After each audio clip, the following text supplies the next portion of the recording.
전 세계 첨단 산업의 목줄을 쥐고 있는 단 한 줌의 금속이 있습니다. 여러분이 매일 사용하는 스마트폰, 친환경의 상징인 전기차, 그리고 한 국가의 생존을 결정짓는 최첨단 미사일 유도 장치까지. 이 금속이 없으면 현대 문명은 그 즉시 석기 시대로 돌아갈 만큼 무력해집니다. 독불 장군이라 불리는 트럼프 대통령조차 중국의 수출 통제 앞에서는 눈치를 볼 수밖에 없는 이유, 바로 희토류 때문입니다. 흔하지만 귀하고 싸지만 압도적인 영향력을 가진 이 기묘한 광물은 어떻게 인류의 운명을 결정짓게 되었을까요? 오늘은 중국이 희토류를 독점하게 된 소름 돋는 국가적 전략과 그 이면에 감춰진 참혹한 대가를 파헤쳐 봅니다. 본격적인 내용에 앞서 구독과 좋아요 한 번씩만 정중히 부탁드립니다. 이 정보는 미래 산업의 흐름과 생존 전략을 읽는 핵심 열쇠가 될 것입니다. 희토류에 대해 우리는 흔히 아주 희귀한 흙이라고 오해하곤 합니다. 이름부터 한자풀이 그대로 드문 흙이라고 불리기 때문이죠. 하지만 진실은 조금 다릅니다. 사실 희토류는 미국, 호주, 러시아, 인도, 심지어 우리나라에도 조금씩 묻혀 있을 만큼 지구상에 꽤 널리 퍼져 있습니다. 그런데 왜 전 세계는 고작 이 광물 한 종류 때문에 국가적 비상사태까지 선포하며 벌벌 떠는 것일까요? 희토류는 네오디움, 가톨리늄, 이트륨 등 화학적으로 비슷한 성질을 가진 17가지 금속 원소의 묶음을 말합니다. 이들이 특별한 이유는 바로 대체 불가능한 독보적 특성 때문입니다. 첫째는 경이로운 자성입니다. 희토류 중 하나인 네오디움은 지구상에서 가장 강력한 자력을 가진 금속입니다. 아주 작게 만들어도 엄청난 힘을 내기 때문에 전기차 모터나 드론, 스마트폰의 미세한 진동 장치에 필수적입니다. 가벼우면서도 상상을 초월하는 고성능 기기를 만들려면 현재 인류의 기술로는 희토류 외엔 대안이 전혀 없습니다. 둘째는 빛을 마법처럼 다루는 능력입니다. 유로분이나 터분 같은 원소는 특정한 파장의 빛을 낼 수 있어 LED나 스마트폰 디스플레이의 색감을 생생하게 표현하는 데 핵심적인 역할을 합니다. 우리가 선명한 화면을 볼 수 있는 것도 다 이들 덕분이죠. 셋째는 극한의 열에 견디는 내열성입니다.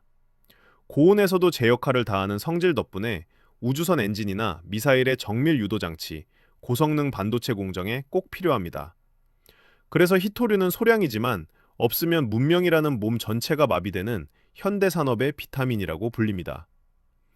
현재 전 세계 희토류 시장은 중국이 사실상 지배하고 있습니다. 생산의 70%, 정제 가공의 90% 이상을 중국이 장악하고 있죠. 그런데 여기서 의문이 생깁니다. 미국과 유럽도 일찍이 희토류의 가치를 알고 있었습니다. 컬러 TV와 최첨단 미사일을 처음 만들 때 이미 희토류를 사용하고 있었죠. 그런데 왜 그들은 이 엄청난 권력을 중국에 고스란히 넘겨주었을까요? 가장 결정적인 이유는 바로 지독한 환경오염 때문이었습니다. 희토류 산업의 진짜 핵심은 땅에서 캐내는 채굴이 아니라 불순물을 걸러내는 복잡한 정제 과정에 있습니다. 이 과정에서 강한 산성 물질과 유독성 화합물을 대량으로 사용해야 합니다.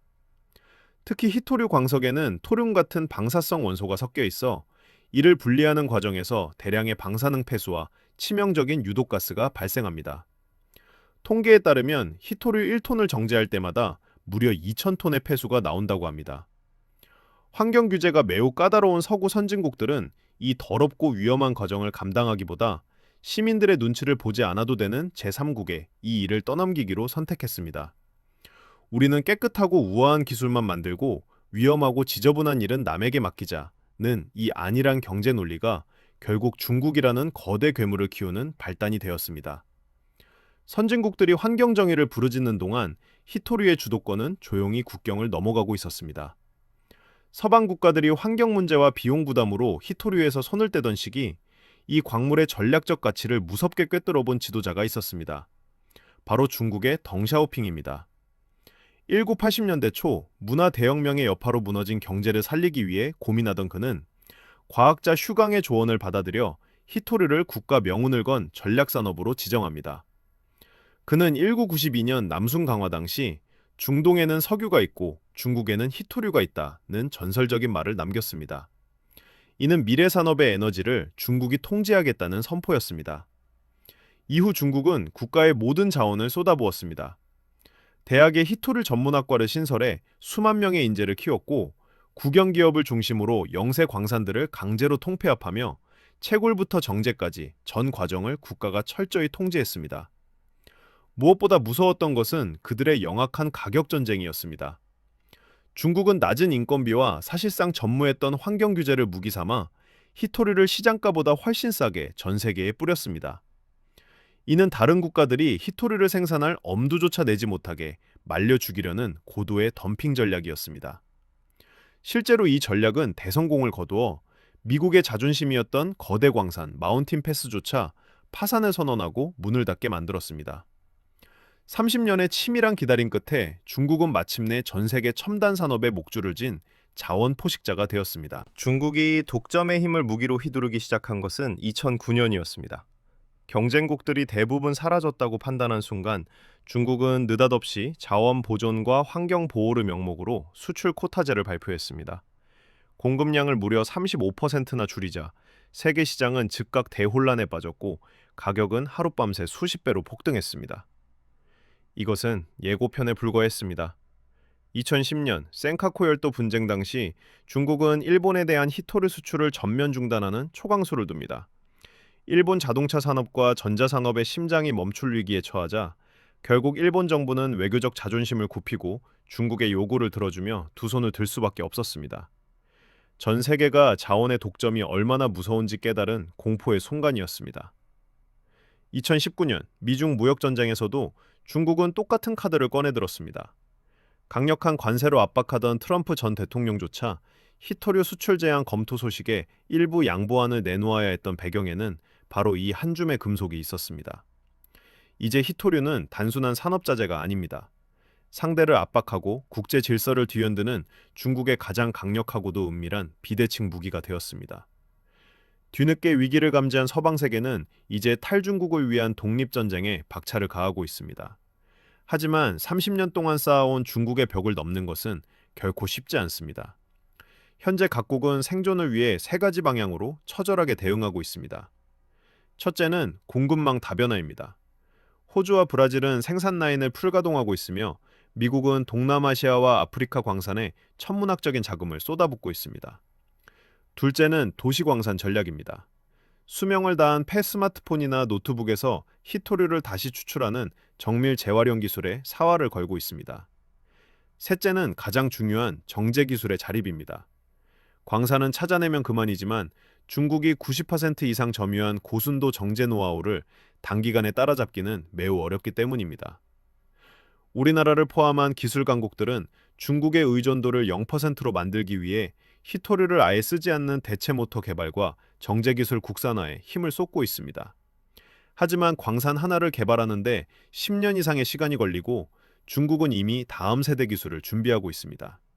당분간은 완전한 탈중국보다는 중국의 변덕에 휘둘리지 않을 만큼의 최소한의 자금력을 갖추는 것이 인류의 현실적인 목표가 될 것입니다.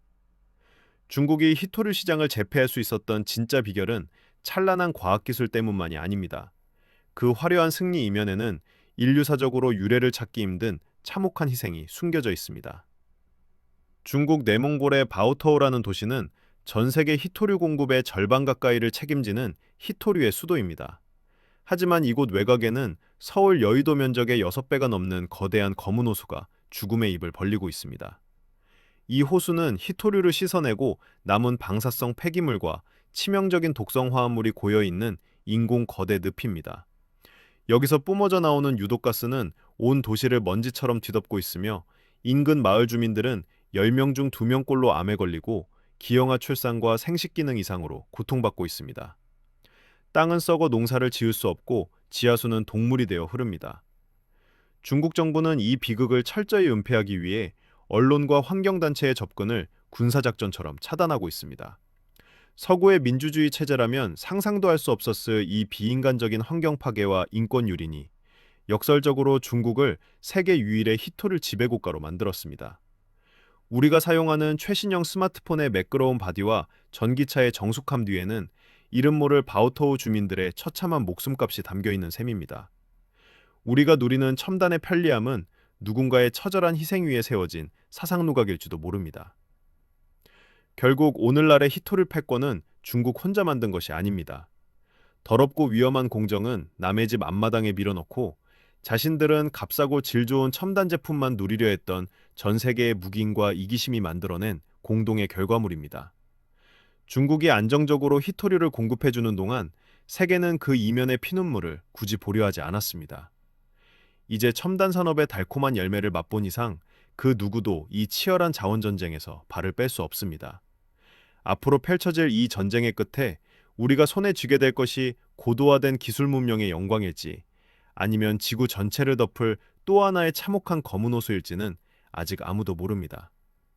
중요한 것은 우리가 누리는 편리함의 기원을 정확히 직시하고 더 이상 누군가의 일방적인 희생 위에 세워진 문명에 안주하지 않는 것입니다. 오늘 내용이 여러분의 통찰에 도움이 되었다면 구독과 좋아요 한 번씩 부탁드리고 히토리 독점과 환경 오염 문제에 대한 여러분의 날카로운 의견을 댓글로 남겨주세요. 긴 시간 시청해주셔서 감사합니다.